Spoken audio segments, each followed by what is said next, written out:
Hi, my name is George Clouston. I'm Head of Scientific Research at BeeHero, and this is Just Ask George.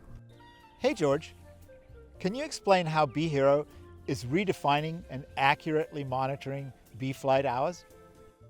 Bee flight hours is one of the key metrics used by almond growers to assess how well pollination has gone.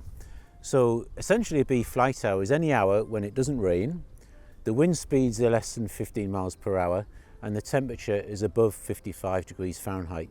So in other words, that's a good bee flight hour for a honeybee. So these flight hours are added up during pollination, and at the end of the year you can get an assessment of how many flight hours there were that year during pollination. And that's often used as a very good indicator of overall bee activity and how well pollination has gone. Yeah, so we monitored the actual start and finish times of foraging using bee counters placed on hive entrances, which are extremely accurate to the nearest minute of when foraging starts and finishes. What we found was that the bees were flying for much longer than was indicated by the weather-based bee flight hours model. So, for example, in the 2023 pollination year, which was actually a very bad weather year, there was a lot of rain, it was very cold, there was even snow in some parts of the Central Valley in the orchards. At the end of that year, the bee flight hours model using the traditional weather-based calculation estimated there was an average of only 3 hours foraging a day during the period. However, from our bee counters, we actually measured 6 hours a day as average at our research yards, which is twice as much. So that's a significant difference. So we started to look into this and why this might be, and there's two key reasons. The first one is that the bees were foraging outside of the temperature and weather thresholds used in the bee flight hours model. So they would start work and foraging typically when the temperatures were a bit cooler or a bit windier, and even in some very light rain, they would actually start emerging from the hive and start foraging.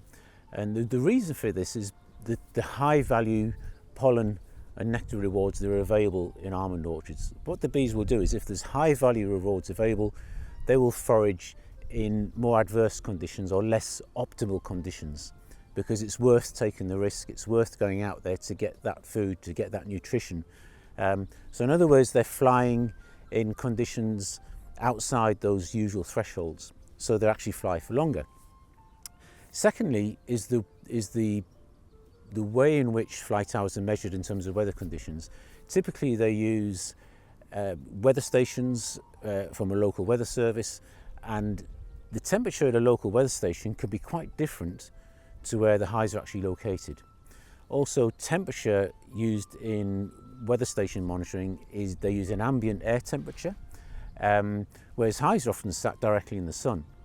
So if the hive's sitting in the sun and the sun's shining on that hive one morning, it will be much warmer temperature there than actually indicated in a local weather station. So you've got two effects here. One is the hives are typically it's typically warmer where the hives are than indicated by the weather station, and also the bees will fly in conditions that are typically considered suboptimal. So you put those two factors together and you get much longer flight hours when you monitor the real activity and the real temperatures at the hives. I mean, we were noticing differences of anything between 5 and 10 degrees Fahrenheit at a hive temperature compared to what the local weather station was saying.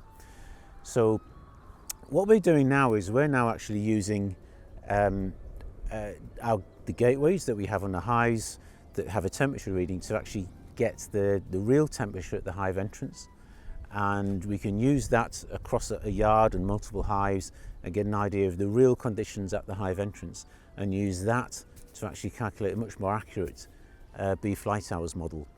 So that gives far better information to growers. They'll see differences between orchards, different locations, and it'll give a much more accurate indication of the actual bee foraging time that the bees are doing. If you have a question for George, feel free to email him at george@beehero.io. That's George at BeeHero.io, and we'll have him answer your question.